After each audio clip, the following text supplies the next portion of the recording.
हाय students, जसं की आपल्या सर्वांना माहितीच आहे की आज नीट 2020 चा पेपर कंप्लीट झालेला आहे.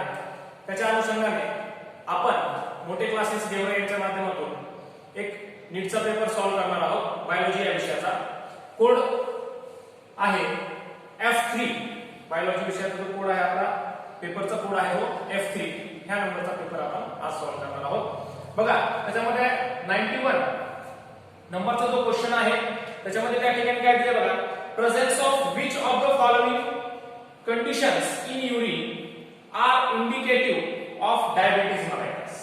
डायबिटीज मेलाइटस साठी कोणत्या कंडिशन्स आहेत ज्या रिस्पॉन्सिबल आहेत. त्याच्यामध्ये बघा एक्झाम्पल मध्ये आपल्याला काय दिलेलं आहे, केटोयुरिया अँड ग्लायकोयुरिया. ओके, हे राईट आन्सर आहे. Ketonuria and glycosuria are the conditions in urine are indicative. तर स्पेस द्यायचा आहे, थोडं टायपिंग मिस्टेक आहे तर ठीक आहे चालतंय. इंडिकेट्स ऑफ डायबिटीज मेलाइटस याच्यासाठी तो रिस्पॉन्सिबल आहे. त्यानंतर आता आपण पुढचा क्वेश्चन त्या ठिकाणी बघणार आहोत. पुढचा क्वेश्चन स्क्रीनवर घ्या.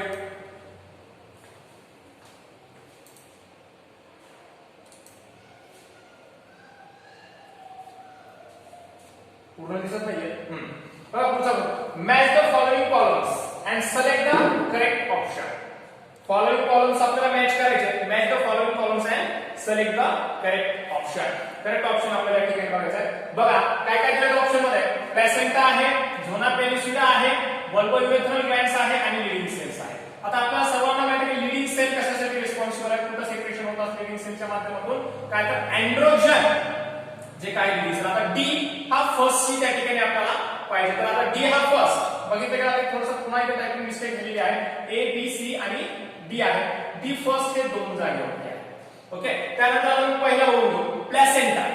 ओके, प्लॅसेंटाचा जो काही पेअर असेल ह्यूमन क्रोनिक गोनॅडोट्रॉपी. ओके, किती जागेवर आहे या ठिकाणी. मग आता आपला आन्सर कोणता येत आहे, आन्सर हे 2 नंबरचा आन्सर आपल्या या ठिकाणी रिस्पॉन्सिबल आहे. त्यानंतर पुढचं बघून घेऊ 93 नंबरचा क्वेश्चन.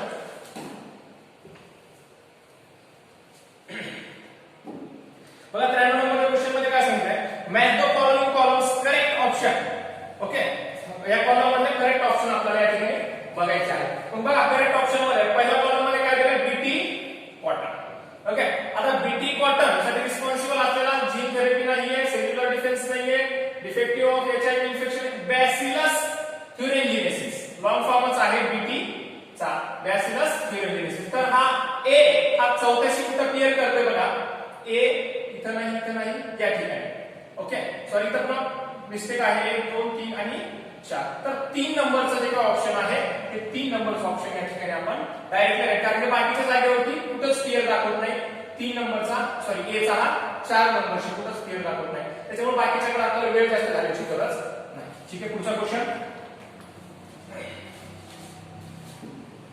94 नंबरचा. ओके, बघा the sequence that control the copy number of the linked DNA in the vector is termed as. कोणता असेल, काय the sequence that control the copy number of linked DNA in the vector, तर असतो ori site. Okay, कोणता असतो, ori site. या ठिकाणी मग 4 नंबरचा आपला आन्सर, 94चा 4 नंबरचा आन्सर या ठिकाणी येत आहे. त्यानंतर 95. ओके, क्वेश्चन आला बघा, match the following columns and select the correct option. Okay, following column मध्ये करेक्ट ऍक्शन आपल्याला ऑप्शन या ठिकाणी बघायचा आहे. त्यामध्ये बघा 6 to 15 pairs of gill slides कशा सोबत आहे, 6 to 15 pairs of gill slides. त्याच्यामध्ये आपल्याला पहिले जे ऑप्शन आहे ते पेअर करताय सायक्लोस्ट्रोम सोबत. बघा मग किती जागेवर आहे, ए हे 2 नंबरला पाहिजे. ए मध्ये 2 नंबर एकाच जागेवर आहे. याचा अर्थ पुन्हा एक थोडीशी स्पेलिंग मिस्टेक आता टाइपरायटर कडून झालेली आहे. 1 2 3 आणि 4. 3 नंबरचा जो काही ऑप्शन आहे हे 3 नंबरच्या ऑप्शनला आपल्याला या ठिकाणी राईट करावं लागेल. ठीक आहे, त्या नंबरचा क्वेश्चन 96 नंबरचा क्वेश्चन. ओके, बघा आता 96 नंबरचा जो क्वेश्चन आहे, in which of the following techniques the embryo are transform to assist those female who can not conceive. Okay, मग याच्यामध्ये काय असेल, एम्ब्रायो आर ट्रान्सफर. आता याच्यामध्ये एम्ब्रायो ट्रान्सफर करायचं असेल तर त्याच्यासाठी बघा सर्वात महत्त्वाची जी काही टेक्निक आहे, झायगोट इंट्रा हेटेरोजन ट्रान्सफर्स आपण काय म्हणत असतो हे बघा ZIFT and IUT हे ऑप्शन आपल्याला 3 नंबरचं 96 साठी सी किंवा 3 नंबरचं ऑप्शन या ठिकाणी करेक्ट आहे असं आपण म्हणू शकतो.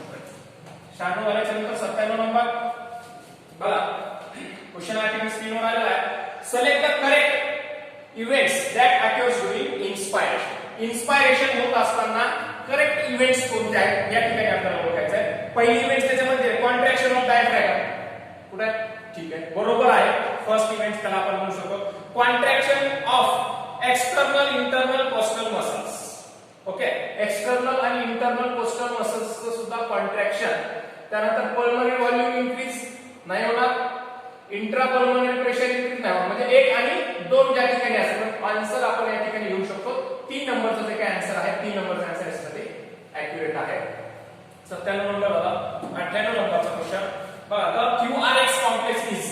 आता आपल्याला माहित आहे PQRS ज्यावेळेस आपण हार्टचं कॉन्ट्रॅक्शन आणि रिलॅक्सेशन बोलत असतो त्यावेळेस जो आपल्याला PQRS हा जो काही पीक दाखवलेला होता त्याच्यामध्ये काय दिलं होतं त्यांनी the QRS complex is the standard ECG represents. हा क्वेश्चन आपल्याला 12च्या बोर्डला सुद्धा आलेला होता. त्याच्यासाठी मग ऑप्शन आपल्याला घेता येईल डीपोलरायझेशन ऑफ व्हेंट्रिकल्स. कोणता आन्सर आहे? डीपोलरायझेशन साठी त्या ठिकाणी QRS कॉम्प्लेक्स जो काय तो डीपोलरायझेशन साठी असतो. त्यानंतर 99 नंबरचा क्वेश्चन था enzymes enterokinase help in the conversion of. आता इंटरोकायनेज जो काही एन्झाइम्स आहे हा कशामध्ये मदत करतो?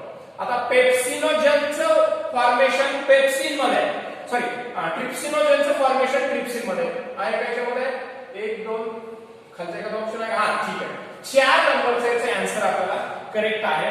ट्रिप्सिनोजन च फॉर्मेशन ट्रिप्सिन मध्ये करण्यासाठी तो रिस्पॉन्सिबल आहे. त्यानंतर बघा पुढचा क्वेश्चन ओके त्यामध्ये 101 नंबर ना 100 नंबर बरोबर आहे ठीक आहे. Identify the correct statement with reference to human digestive system. Human digestive सिस्टीमची रिसेंबल असलेलं करेक्ट स्टेटमेंट आपल्याला या ठिकाणी बघायचं आहे. इलेव्हिन हायली कॉइल पार्ट बरोबर आहे. वर्मिफॉर्म अपेंडिक्स आर एक्सफॉर्मड डिओडियम. वर्मिफॉर्म अपेंडिक्स हा लास्ट पार्ट असतो डिओडियमशी रिलेटेड असतो. Ileum opens into small intestine हे सुद्धा चुकीचं आहे. स्मॉल इंटेस्टाइनचा जो एक पार्ट आहे तो open into the small intestine आपल्याला म्हणता येणार नाही. Serosa is the inner most layer of the elementary canal हे सुद्धा रॉंग आहे. आपल्याला करेक्ट स्टेटमेंट या ठिकाणी फक्त पहिलं ilium is highly coiled part. Okay हा डायजेस्टिव्ह सिस्टीमचा जास्त प्रमाणामध्ये कॉइल झालेला पार्ट असतो. त्यानंतर रेस पुढचा जो क्वेश्चन आहे किती नंबरचा आहे 101 नंबरचा जो क्वेश्चन आहे. Rays floret have less rays floret हे कुठे असतात इन्फेरियर जे काही ओरी आहे त्याच्यामध्ये ते रेस फ्लोरेट्स प्रेझेंट असतात. त्यानंतर पुढचा क्वेश्चन आहे which of the following is put into the anaerobic sludge digesters further slash treatments. Okay आता मग डायजेस्टर जे काही स्लज आहे त्याच्यावरती ट्रीटमेंट करण्यासाठी अनएरोबिक स्लज डायजेस्टर कोणता आहे आपल्याला या ठिकाणी सांगितलेलं आहे. तर त्याचा आन्सर इफ्लुएन्स ऑफ प्रायमरी चुकीचा आहे. ऍक्टिव्हेटेड स्लग्स आपल्याला याच्यामध्ये आन्सर मध्ये घेता येतात. ऍक्टिव्हेटेड स्लग्स या 102 नंबरचा आन्सर आहे ऍक्टिव्हेटेड स्लग्स. ओके त्यानंतर बघा 103 नंबरचा question the number of substance level phosphorylations in 1 turn of citric acid. एका टर्नच्या सिट्रिक ऍसिड मध्ये किती लेवल ऑफ फॉस्फोरिलेशन्स त्या ठिकाणी तर आपला आन्सर येत आहे 1. ओके थोडं फास्टली येतोय कारण की वेळ आपल्याला खूप कमी आहे. अपलोड सुद्धा मला करायचंय. बरेचसे आमच्याकडे नेटवर्क प्रॉब्लेम येतोय लाईटचा सुद्धा प्रॉब्लेम येतोय त्याच्यामुळे मला थोडा उशीर झालाय. त्यानंतर बघा 104 नंबरचा identify the correct statement regarding to a G1 phase. Sorry थोडं टायपिंग मिस्टेक आहे सर. मी हा पेपर घेतलेला आहे. G1 phase G1 of interface कोणता आहे त्याच्या रिगार्डिंग टू तर बघा करेक्ट स्टेटमेंट घ्यायचं. Cell is a G1 phase मध्ये काय होतं cell is the metabolically active बरोबर आहे. Growth but does not replication of DNA बरोबर आहे. Nuclear division takes place nuclear division कुठे होत असते एस फेज मध्ये होत असते. आपल्याला G1 फेज सांगितलंय. डीएनए सिंथेसिस आणि रिप्लिकेशन टेक्स पुन्हा तेच आलं एस फेज मध्येच होणार. Okay sorry nuclear division M phase मध्ये होत असते आणि हा डीएनए सिंथेसिस एस फेज मध्ये होत असतो. त्यानंतर reorganisation of all cell membranes takes place नाही. हे तिन्ही पण ऑप्शन चुकीचे आहेत. आपल्याला करेक्ट शोधायचं तर याचा आन्सर येणार आहे फर्स्ट. ओके, त्यानंतर पुढचा क्वेश्चन तो आहे 105. ठीक आहे. Which of the following pairs is a unicellular algoid. Unicellular अल्गाइडचा पेयर कोणता आहे? तर अॅनाबेना हा नाही, नॉस्ट्रॉप नाही आहे, वॉल्वस नाही आहे, क्लोरेला अँड स्पायरुलिना हा युनिसेल्युलर अल्गाइडचा पेयर आहे. म्हणजे आपला आन्सर येत आहे 2 नंबरचा आन्सर करेक्ट आहे. 106 नंबरचा question. Identify the wrong statement with reference to immunity. इम्युनिटीच्या आधारावरती आपल्याला रॉंग स्टेटमेंट त्या ठिकाणी आयडेंटिफाय करा. चारही पण ऑप्शन लिहून घ्या. क्वेश्चनला विद्यार्थ्यांना समजलं जवळपास. बघा, पहिला आहे active immunity is quick and give full response.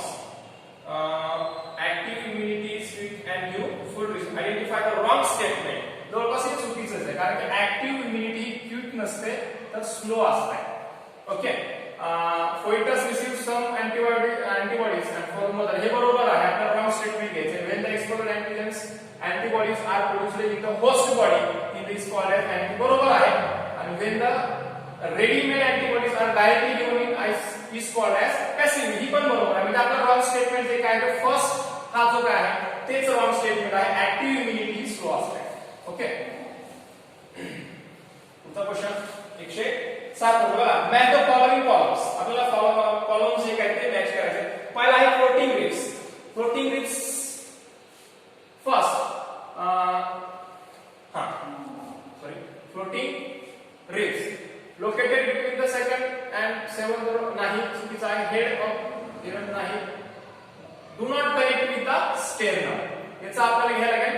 म्हणजे आता ए चं चौथा आन्सर कुठे कुठे दिसतोय आपल्याला. ए चं चौथा आन्सर एकाच जागेवर आहे. आपल्याला वेळ त्या ठिकाणी घालायचा नाही. जर या ठिकाणी आणखी दुसऱ्या जागेवर हे ऑप्शन असतं तर ठीक आहे, आपण पुढच्या ऑप्शनकडे गेलो असतो. पण इथं गरज वाटत नाही, तर याचा आन्सर आहे 2 नंबरचा आन्सर घेऊ शकतो प्रोटीन रिब्स. 107 झाला. 108 नंबरचा question. Identify the basic amino acid of the following. Basic amino acid कोणता आहे? तर बेसिक अमिनो ऍसिड आपण कोणतं घेतो? लायसिन हे बेसिक अमिनो ऍसिड आहे. पुढचा घ्या. 109 नंबरचा क्वेश्चन आहे. that plant part which consists of 2 generations, one within the others. एका नंतर दुसरे जनरेशन्स किंवा एकाच पार्ट 2 जनरेशन कशामध्ये. pollen grain inside the anther बरोबर आहे. ओके, दुसरं काय दिलंय? Germination pollen grains with 2 male gametes. Germination नाही होत 2 male gametes च्या माध्यमातून नाही होणार. seed inside the fruits चुकीचा आहे. त्याच्यामध्ये पण नाहीये 2 पार्ट्स जनरेशनचे. आणि जो लास्ट आहे एम्ब्रायोसाइट इनसाइड हा बरोबर आहे. मग आता त्याच्यामध्ये 1 आणि डी, ए आणि डी तर बरोबर असेल. किती नंबर मध्ये आहे? ए आणि डी. सॉरी, हे 2 नंबरचे आन्सर आपण त्या ठिकाणी करेक्ट म्हणून घेऊ शकतो. ए आणि डी. पुढचा question. Identify the wrong statement with reference to transfer of oxygen. Oxygen transport जे काय होत असते बॉडीच्या आतमध्ये, त्यानुसार रॉंग स्टेटमेंट आपल्याला बघायचं. Higher hydrogen ions concentration in alveoli favors the formation of oxyhemoglobin. higher concentration alveoli मध्ये असतं तर ते कशामध्ये असतं? ब्लड मध्ये असतं. पहिलाच जे काय क्वेश्चनचं ए आहे तोच आन्सर मध्ये आपल्याला घेता येईल. बाकीच्याकडे जायची गरज नाही, कारण ते ब्लड मध्ये असतं, ते alveoli मध्ये असतं. ओके, 110 ना. 111. match the following column and select the correct option. याच्यामध्ये आपल्याला करेक्ट ऑप्शन बघायचं आहे. बघा, ऑर्गन्स ऑफ कोर्टाय बरोबर आहे. पहिलाच ना, ऑर्गन्स ऑफ कोर्टाय. फेरिंग्स नाहीये, colloidal part of the larynx नाहीये, अटॅचमेंट विंडोज नाहीये. Located in the basal membrane. Okay, पहिल्याचं काय घेणार आपण? 4 नंबर. किती जागेवरती आहे? पहिल्याचं 4 नंबर 2 जागेवरती आहे. दोघांमध्ये 1 आणि 2 मध्ये कॉम्पिटिशन. चौथा आन्सर दिसत नाही आपण. खालचं घ्या थोडा. सॉरी, चौथा टाइप हा इथे दिले चौथं, या ठिकाणी चौथं पण नाही. आपल्याला 2 मध्येच फायटिंग आहे. रॉंग स्टेटमेंट कुठे येते बघा? रॉंग स्टेटमेंट येतंय याच ठिकाणी. हे बी सेम आहे, हे आपल्याला घ्यायची गरज नाही. या ठिकाणी वेगवेगळं येतंय. बरोबर आहे, डिफरन्स या ठिकाणी येतंय पहिल्या दुसऱ्यामध्ये. मग आपल्याला बघायचं कोणता? सी मध्ये. तर बघा, सी मध्ये जो काय आहे आन्सर कोणता येतंय? सी कोणता आहे? इस्टेचियन ट्यूब्स. इस्टेचियन ट्यूब्स जो काय असतो आपल्याला माहिती आहे. इस्टेचियन ट्यूब्स कुठे आहे? कनेक्ट मिडल इयर ड्रम किती जागेवर आहे? ठीक आहे, ऑप्शन नंबर फर्स्ट हे करेक्ट येऊ शकतात. Okay, first. त्यानंतर name of the part,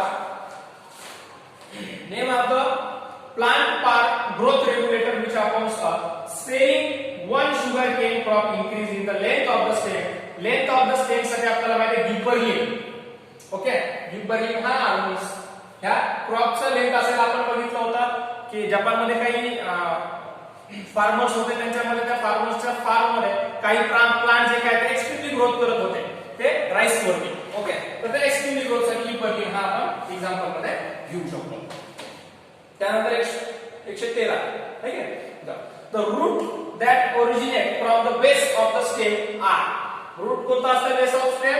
fibrous root हे बेस ऑफ द स्टेम पासून त्या ठिकाणी ओरिजिनेट झालेलं असतं. 114 if the head of cockroach is removed it may live for few days. आता समजा एखादा कॉकरोचचा हेड रिमूव्ह केला काही दिवसासाठी तरी तो जिवंत राहू शकतो.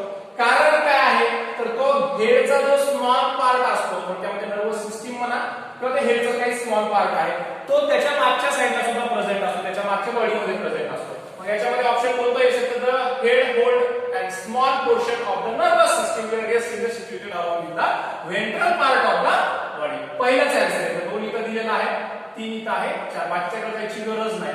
हे कशामुळे होऊ शकतं तर त्याचा काही नर्वस सिस्टीमचा पार्ट मागच्या बॉडीमध्ये सुद्धा प्रेझेंट असतो, म्हणून तो काही दिवसासाठी जिवंत राहू शकतो. Okay, 115 strobili and or cones are found in. Strobila आणि कोन्स कुठे असतील? इक्विस्टेम.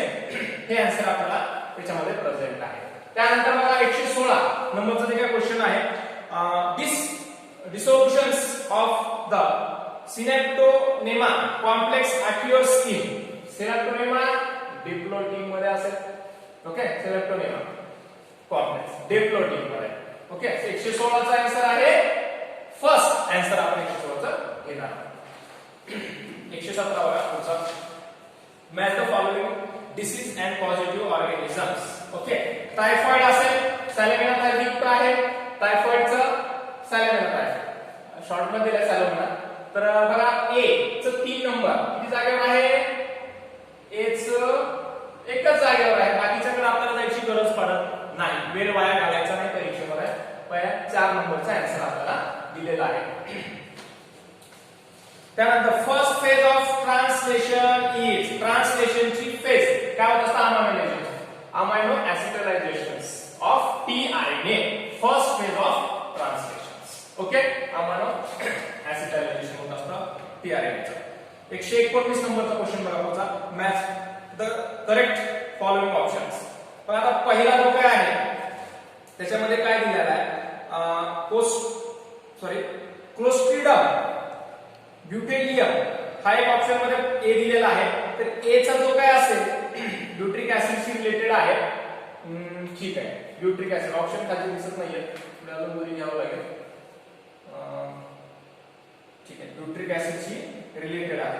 तर पहिल्याचे 2 नंबर किती जागेवर येत आहे? हेच ऑप्शन आहेत ना? ए 2 नंबर. सॉरी, इथं पुन्हा टायपिंग मिस्टेक होत आहे. 5 नंबरचा ऑप्शन नसतात, 1 2 3 आणि 4. पण डायरेक्ट पहिल्याचे 2 नंबर एकाच जागेवर तर आपण याला राईट करतात. पुढचे ऑप्शन आपल्याला घ्यायची गरज पडत नाही.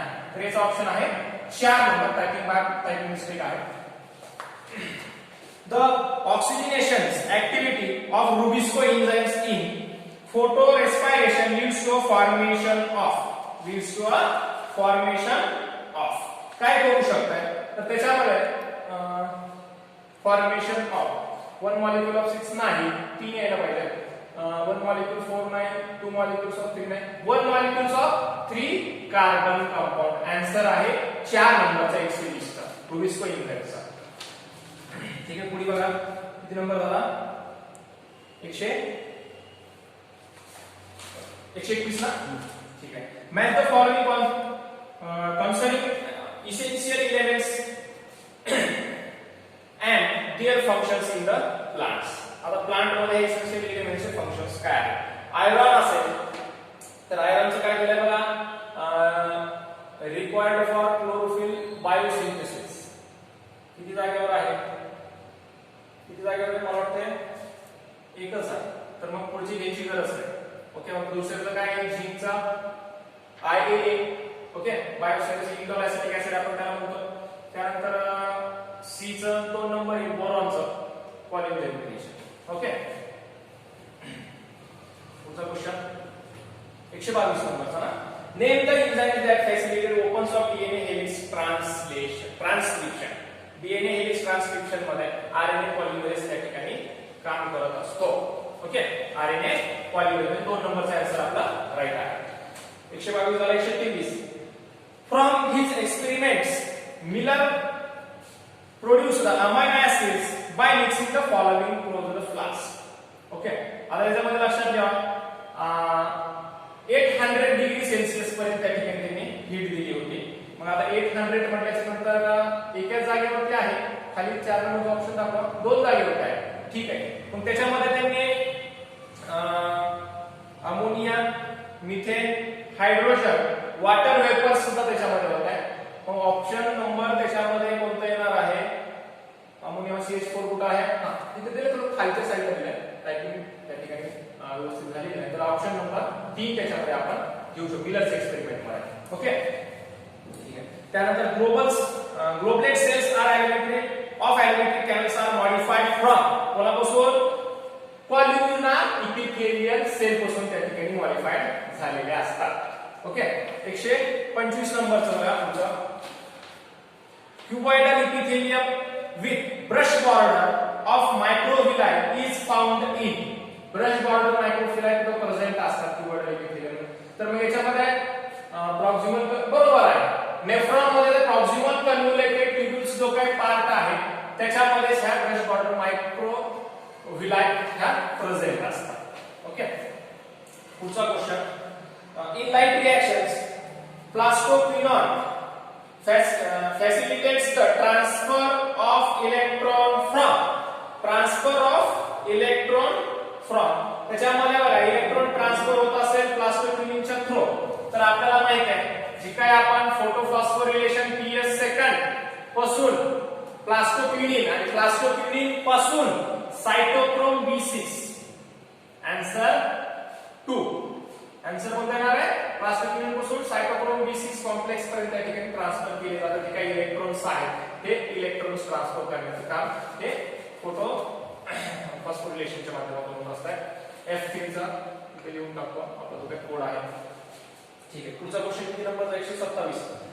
If the distance between two consecutive base pairs is 0.34 nanometer and the total number of base pair of the DNA double helix is a typical mammalian cell is 6.6 into 10 raised to power